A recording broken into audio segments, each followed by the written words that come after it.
A police officer's cruiser hits and kills a man. We're tracking the investigation into what led up to the crash. A Rowan County man who was pulled out of a burning camper is now at UK Hospital. His brother didn't survive. After repairs totaling more than $15,000, the Lexington rescue mission is ready to serve meals again.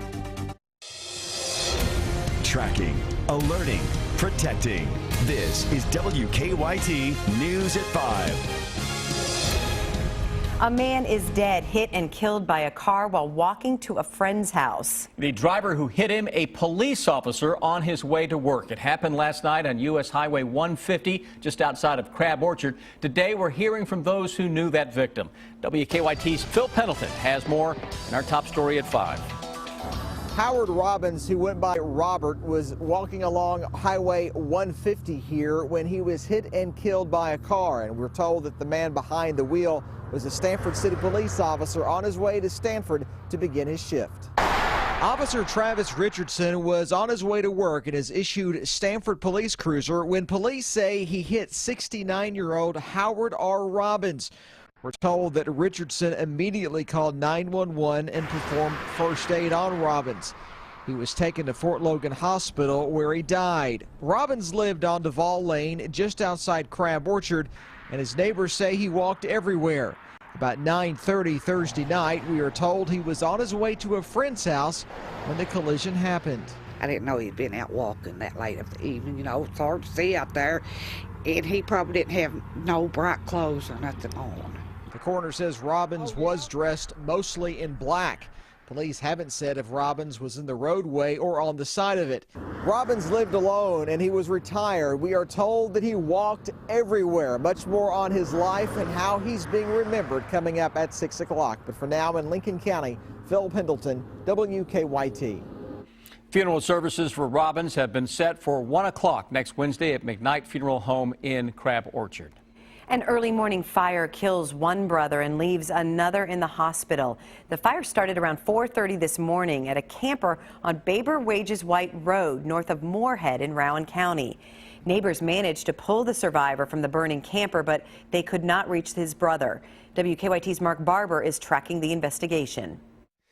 Neighbors say Ollie Brickles was visiting his brother Gary in his camper that's here off of Rock Fork Road. When a fire started tearing through the camper around 4:30 this morning, only one of the men made it out alive. A woman who lives nearby says her fiancé saw the flames and ran into the burning camper, grabbed Ollie Brickles, and pulled him to safety. He's my real-life hero. Neighbors tell us they didn't realize anyone else was in the camper until firefighters found a body. We didn't know Hanky was in there, so we thought everything was safe and everybody was away, so it could just burn until the fire department got here. The coroner says the man who died was burned so badly he can't identify the body. But family members tell us they believe it is Gary Brickles. My heart goes out to the rest of the family. I mean, it's just a sad situation for everybody around because, you know, everybody around just kind of looked after him and kind of took care of him. According to the state fire marshal, he was sleeping when the fire started. We're in just total denial and total shock. We just hate it that someone lost their life. Fire investigators believe the fire started near the front of the camper, but they tell me they still don't know what sparked the flames. In Rowan County, Mark Barber, WKYT. Late this afternoon, state police confirmed the man who died as Gary Brickles, Ollie Brickles, is at UK Hospital in critical condition. The U.S. Supreme Court will decide once and for all if same-sex couples nationwide have a right to marry under the Constitution. Late this afternoon, the justices announced they will review an appeals court decision that upheld same-sex marriage bans in 4 states. The case will be argued in April. A decision is expected by late June. Kentucky is among 14 states where same-sex couples cannot marry. We have a great weather week coming up as far as the weekend and most of the weekend. That's right, and Chief Meteorologist Chris Bailey is tracking what looks like an even better Saturday. Chris? Yeah, and this Friday that we're ready to put to bed is pretty darn good. I'm looking at our live sky cam that is over my shoulder right now. I just want to keep this view up for a while. Since we're inside, we're kind of cooped up in here in the studio. Hey, this is our weather window to the world, and for a change, that weather window has some sunshine on it. Beautiful right right now. Lexington, 42 degrees. We're down a degree from the last hour. A little bit of a breeze making it feel like it's in the upper 30s, but overall, no real complaints. A lot of those temperatures hitting the low and mid 40s as expected today throughout central and eastern Kentucky. Still a little colder into the northeastern part of the region with those temperatures that are into the upper 30s where some clouds are hanging tough. No precipitation, though, showing up on Live First Alert Defender. Everybody breaking out into clear skies this evening. And with the clear sky, temperatures dropping quickly into the upper 30s with readings by the time we hit 11 o'clock below freezing in many areas as we hang on to the clear conditions. Looking good, though, to start the weekend. You mentioned an awesome looking Saturday, and that is indeed what I'm tracking with the weather headlines. Cold fronts, though, begin to work in starting Sunday, then even more so into next week as temperatures go up, guys. Remember, what goes up in the weather world has got to come down eventually, and we see a chill down showing up, and I'll show you when that blows in with the 7-day forecast in less than 10 minutes. Thank you, Chris. A woman remains in the hospital one day after being injured in a bad crash on I-64. Our county-by-county coverage begins in Rowan County. 63-year-old Deanna Henderson is in serious condition at UK Hospital. Her son, 27-year-old Michael Henderson Jr., died at the crash scene. Police say their SUV hit a guardrail and rolled several times. 3 children were also in the SUV. They went to UK with less serious injuries. And in Laurel County, the search continues for a man missing for 2.5 years. Clarence Holmes disappeared while helping other boaters during a storm on Laurel Lake back in July 5th of 2012. There will be another sonar search of the lake for him next week. Divers have searched that lake dozens of times since Holmes disappeared to try and find him. European authorities have started a crackdown on terroristic activity across the continent. There were raids in several countries where authorities rounded up terror suspects. Tina Kraus is tracking the situation from London. Europe is on high alert after Belgian, French, and German police rounded up more than 24 terror suspects. Thursday, officers killed 2 terror suspects in eastern Belgium who were planning large-scale attacks on police. A 3rd suspect was arrested. The government is now using troops to boost security and is taking IDs from people suspected of traveling abroad with terror in mind. But these fighters who are going abroad, whether it's to Iraq, Syria, Yemen, or elsewhere, really do pose a threat, and so counterterrorism officials are taking no chances. Officials have not linked the latest arrest to the attacks in Paris last week that killed 17 people. On Friday, hundreds gathered to say goodbye to the Charlie Hebdo editor killed in the newspaper massacre. Secretary of State John Kerry also visited the French capital and took a moment to remember the victims. We will turn this moment of profound loss into lasting commitment. During Thursday's terror raids, Belgian authorities found assault rifles, bomb-making materials, and police uniforms, raising concerns terrorists may be trying to pass themselves off as police officers. Tina Kraus, CBS News. The head of Europe's law enforcement agency says stopping terror attacks has become extremely difficult because Europe is home to up to 5,000 radicalized Muslim extremists who have little command structures and are increasingly sophisticated.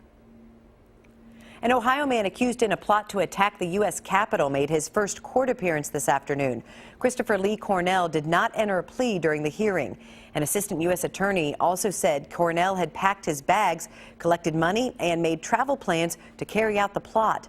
A judge ordered him held without bond because he's considered a flight risk. A Lexington organization is ready to start helping others again, following what could have been a major setback. A sewer pipe broke at the Lexington Rescue Mission last week. Donors stepped up, though, to cover the expensive repairs, helping get the mission back in business as quickly as possible. Our Mike Linden has the story that's new at 5. After more than a week of not serving meals, repairs at the Lexington Rescue Mission are nearly complete, thanks to the community of Lexington. The mission has been closed since last Wednesday after a sewer pipe ruptured.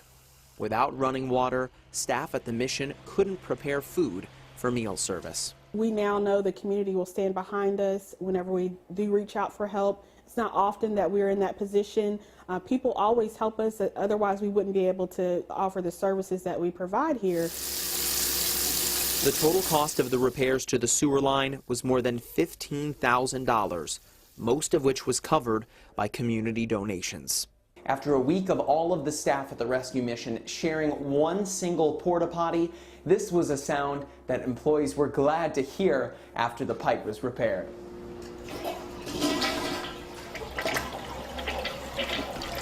We try to help everybody, so the community is really helping, is giving back. That's the way I see it. Staff at the outreach center serve about 450 meals a week, and with running water, can now resume meal services this weekend with lunch Saturday afternoon. We're used to people writing checks and sending us love and coming to volunteer, but this time it was just a huge overpouring of love, and we just were overwhelmed. In Lexington, Mike Linden, WKYT.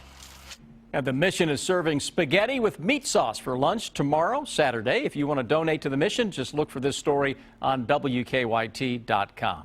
Here's a look at the most discussed stories on our website right now. People are talking about Senator Rand Paul's comments about disability payments, job cuts at 2 Eastern Kentucky coal companies, and a man playing chicken on a Lexington road. You can join the conversation on WKYT.com. Penn State is getting back 112 wins vacated as part of the Jerry Sandusky child molestation scandal. The new agreement restores late head coach Joe Paterno as the winningest coach in major college football. The new deal also directs a $60 million fine to address child abuse be spent within Pennsylvania lines. The leader of Medicare says she is stepping down. Marilyn Taniver oversaw the rocky rollout of healthcare.gov back in 2013. She will leave the department at the end of next month. The Health and Human Service Secretary said the decision to leave was Taniver's. Principal Deputy Administrator Andy Slavitt will take over as acting chief. The U.S. government is investigating problems in Jeep Cherokees and Nissan Rogues. The Cherokee investigation covers 50,000 SUVs from the 2015 model year. There have been 2 complaints of smoke or fire in the vehicles. The Rogue investigation covers 2013 models. There have been 2 complaints of airbags deploying slowly or not at all after a crash. A robbery attempt takes a bizarre turn in Colorado. Police say a man walked in, saw the person behind the counter and said, "I was going to rob this place, but I know you." The robber asked the clerk if he recognized him. When he said no, the robber said good, gave a thumbs up, and walked out. Police say a man matching this guy's description robbed a nearby 7-Eleven a short time later. A new survey ranks Kentucky among the states with the lowest life expectancy in the country. The survey from 24/7 Wall Street looked at data on mortality rates, poverty, and health insurance coverage. Kentucky ranked 7th for lowest life expectancy. Mississippi was at the bottom, while people in Hawaii can expect to live the longest. Kentucky State Police added a new set of state troopers today. 69 cadets received their diploma from the Kentucky State Police Academy in Frankfort this morning. The addition of the new class brings the total number of state troopers to 910.